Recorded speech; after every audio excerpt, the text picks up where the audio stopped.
40 kilogram द्रव्यमान का एक पिंड, जो पिंड का द्रव्यमान स्मॉल m दिया गया है वो हमको 40 किलोग्राम दिया गया है। धरती से 5 मीटर की ऊंचाई तक उठाया जाता है। जो h का मान दिया गया है वो हमको 5 मीटर दिया गया है कि 5 मीटर ऊंचाई तक उठाया जाता है। इसकी स्थिति ऊर्जा कितनी होगी?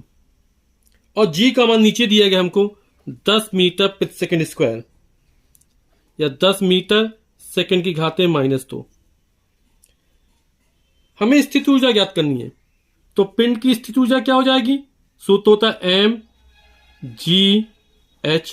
मान रख देते हैं, m का मान 40 दिया गया है, g का मान 10 दिया गया है, h का मान 5 मीटर दिया गया है। 40 पंचे 200, 200 में 10 को गुणा कर 2000 हो जाएगा। और स्थिति ऊर्जा का मात्रक जूल। फिर कह रहा है यदि पिंड को मुक्त रूप से गिरने दिया जाए, यानी मुक्त रूप से पिंड गिरेगा, यानी कि पिंड का प्रारंभिक वेग कितना होगा? 0 होगा। तो u का मान कितना हो जाएगा? 0। प्रारंभिक वेग 0। तो जब पिंड ठीक आधे रास्ते पर है, h ऊंचाई तक पहुंचा 5 मीटर तक, अब इसका आधा रास्ता है, यानी कि अब हमने ऊंचाई h डैश मान ली, तो h डैश का मान जो है पहले का आधा है, यानी h/2 है, यानी 5/2 है, और 5/2 यानी 2.5 मीटर है। तो जब पिंड ठीक आधे रास्ते पर है उस समय इसकी गति ऊर्जा परिकलन की गति ऊर्जा हमको ज्ञात करना है।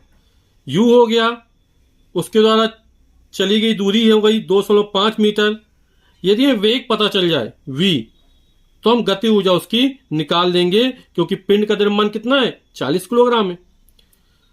तो हम गति का तीसरा समीकरण यूज करते हैं, और ये होता है v² बराबर u² प्लस 2gh। जब पिंड द्वारा ऊपर से नीचे या नीचे से ऊपर की ओर फेंका जाता है तब त्वरण के स्थान पर गुरुत्वीय त्वरण काम करता है। जब पिंड ऊपर से नीचे गिरता है तब +g होता है, और जब नीचे से ऊर्ध्वाधर उपर की तरफ फेंका जाता है तब -g काम करता है। सब मान रख देते हैं। u का मान 0 प्लस 2, g का मान को 10 दे रहा है, और h का जो मान है वो 2.5 मीटर है। तो 0, 25 दूनी 50, ये 5 और 5 दाम 50। 2.5 में जब 2 को गुणा करेंगे तो 5 आ जाएगा, और 10 पना 50, तो हो जाएगा 50।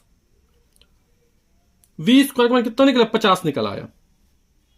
तो हमें गति ऊर्जा ज्ञात करनी है, और गति ऊर्जा बराबर होता है 1/2 mv²।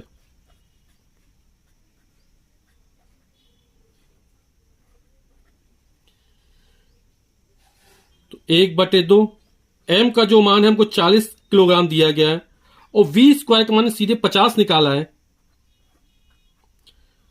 40 में 2 का भाग जाए 20 आ जाएगा, गुणे 50, और जब 20 से 50 को गुणा 5 दूनी 10, 1 0 2 0, और गति ऊर्जा का मतलब जूल, तो 1000 जूल, यही हमारा आंसर हो जाएगा।